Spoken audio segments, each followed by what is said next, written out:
അസ്സലാമു welcome back to another video. അപ്പോൾ ഇന്ന് മോൻ്റെ സ്റ്റഡി ഏരിയ ഒന്ന് ക്ലീൻ ചെയ്തെടുക്കുകയാണ്. സ്റ്റഡി ഏരിയ എന്ന് പറയുന്നത് അവൻ്റെ ബുക്കും കാര്യങ്ങളൊക്കെ അവിടെ വെച്ചിട്ടുണ്ടെങ്കിലും യൂസ് ചെയ്യണത് ഞാനാണ്.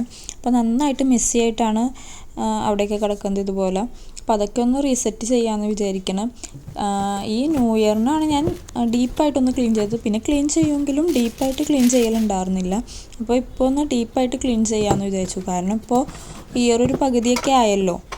അപ്പോൾ ഒന്ന് നന്നായിട്ട് ക്ലീൻ ചെയ്യാമെന്ന് വിചാരിച്ചു. ബുക്സും കാര്യങ്ങളും എല്ലാം എടുത്ത് മാറ്റിയപ്പോൾ നല്ലോണം ഡസ്റ്റും കാര്യങ്ങളൊക്കെ ഉണ്ടായിരുന്നു. അതൊക്കെ തുടച്ച് ക്ലീനാക്കി. എനിക്കിങ്ങനത്തെ ക്ലീനിങ് വീഡിയോസൊക്കെ കാണുന്നതും ഒക്കെ ഭയങ്കര ഇഷ്ടമാണ്. കാരണം അങ്ങനെ ക്ലീനിങ് വീഡിയോസൊക്കെ കാണുമ്പോൾ എനിക്കൊരു മോട്ടിവേറ്റഡാണ്. കാരണം അങ്ങനെ കാണുമ്പോൾ എനിക്ക് ചെയ്യാനും കാര്യങ്ങളൊക്കെ തോന്നും. അതുപോലെ എന്നെപ്പോലെ ആർക്കെങ്കിലും അങ്ങനെ തോന്നാറൊക്കെ ഉണ്ടെങ്കിൽ ഈ വീഡിയോ കണ്ട് അങ്ങനെ ഒരാളെങ്കിലും അങ്ങനെ ചെയ്യണമെന്നുണ്ടെങ്കിൽ വലിയ കാര്യമല്ലേ. അപ്പോൾ ഇതുവരെയും അങ്ങനെ ക്ലീൻ ചെയ്തിട്ടില്ലാത്തവരൊക്കെ ഒന്ന് ക്ലീൻ ചെയ്യട്ടോ. അപ്പോൾ ഓരോ ദിവസം ഓരോ ഭാഗങ്ങളായിട്ട് ക്ലീൻ ചെയ്ത് വരാമെന്നാണ് ഞാൻ വിചാരിക്കണേ. അങ്ങനെ ആവശ്യമില്ലാത്ത ബുക്കുകളും കാര്യങ്ങളൊക്കെ എടുത്ത് മാറ്റി ആവശ്യമുള്ളത് മാത്രമൊക്കെ എടുത്ത് വെച്ച്, പിന്നെ ഒരു ബോക്സിൽ അവന് വേണ്ടിയുള്ള പെൻസില്, സ്കെയില്, ഇറേസർ അങ്ങനത്തെ ഇതൊക്കെ ഒരു ബോക്സിലാക്കിയാണ് ഞാൻ വെക്കാം. കാര്യമായിട്ട് വേറെ സെറ്റൊന്നും ചെയ്യണില്ല. ഉള്ളത് നല്ല ക്ലീനാക്കി എടുത്ത് വെക്കുന്നു മാത്രം. എത്ര അടുക്കി പറക്കി വെച്ച് കഴിഞ്ഞാലും കുറച്ച് കഴിയുമ്പോൾ പിന്നെയും മെസ്സിയാവും. എന്നാലും ഇടയ്ക്കിടയ്ക്ക് അത് ക്ലീൻ ചെയ്ത് കൊണ്ട് പോകും.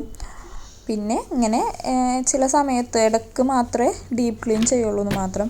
പിന്നെ അതിൻ്റെ സൈഡിലുള്ള ഏരിയയിൽ അവൻ്റെ ഉപയോഗിക്കാത്ത കുറച്ച് പെൻസിലും കളേഴ്സും കാര്യങ്ങളൊക്കെ ഉണ്ട്, എപ്പോഴൊന്നും യൂസ് ചെയ്യാത്തത്. അതൊക്കെ ഒന്നെടുത്ത് അവിടേക്കൊന്ന് പൊടിയൊക്കെ തുടച്ച് അതും എടുത്ത് വെക്കുകയാണ്. അപ്പോൾ ഞാൻ കുറച്ച് മുമ്പ് കുറച്ച് തോട്ട്സും കാര്യങ്ങളൊക്കെ എഴുതിയൊരു പേപ്പർ ഉണ്ട് കേട്ടോ, കളറൊക്കെ ചെയ്തത്. വെറുതെ ഇരുന്നപ്പോൾ ഒരു ചെയ്തതാണ്. അതൊക്കെ അതിലിരിക്കണ്ടായിരുന്നപ്പോൾ അതൊക്കെ എടുത്ത് നോക്കിയാണ്.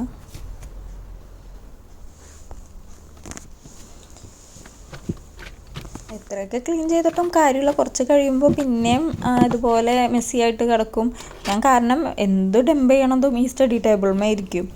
അങ്ങനെ ആകെ അലങ്കോലമായിട്ട് കിടക്കുകയാണ്. പിന്നെ നെക്സ്റ്റ് ഞാൻ ചെയ്തതെന്ന് വെച്ചാൽ അതിൻ്റെ തൊട്ടടിയത്തെ ഷെൽഫിൽ മക്കളുടെ കുറച്ച് മെഡിസിനും കാര്യങ്ങളൊക്കെ അവിടെ വെച്ചിട്ടുണ്ട്. അപ്പോൾ അതിൽ ഡേറ്റ് കഴിഞ്ഞതൊക്കെ കുറേ കളയാനുണ്ടായിരുന്നു.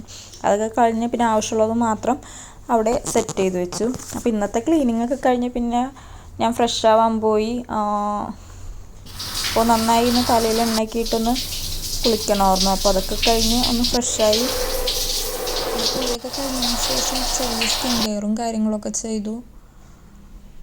സ്കിൻ കെയർ എന്ന് പറയണത് ഞാൻ എപ്പോഴൊന്നും ചെയ്യൂല. കാരണം ചെറിയ മടിയും കാര്യങ്ങളൊക്കെ ആയിട്ട് ന്യൂ ഇയറിന് ഞാൻ വിചാരിച്ചതാണ് ഈ വർഷം എന്തായാലും നല്ല സ്കിൻ കെയർ ചെയ്ത് നല്ല സെറ്റപ്പ് ആവണം അങ്ങനെയൊക്കെ വിചാരിച്ചു. പക്ഷെ അതൊന്നും നടന്നില്ല. ഇപ്പോൾ പകുതിയായി ഈ ഇയർ. അപ്പോൾ എന്തായാലും അത് ഇനിയെങ്കിലും ചെയ്യണം എന്ന് വിചാരിച്ച് ചെയ്യണം. ഇപ്പോൾ കുറച്ചായിട്ട് ഞാനിപ്പോൾ അടുപ്പിച്ച് ചെയ്യലുണ്ട് അങ്ങനെ. അപ്പോൾ വീഡിയോ ഇത്രയൊക്കെ ഉള്ളൂ. വീഡിയോ കണ്ട് ഇഷ്ടപ്പെടുകയാണെങ്കിൽ സബ്സ്ക്രൈബും ലൈക്കും കമൻറ്റൊക്കെ ചെയ്തൊന്ന് സപ്പോർട്ട് ചെയ്യണം.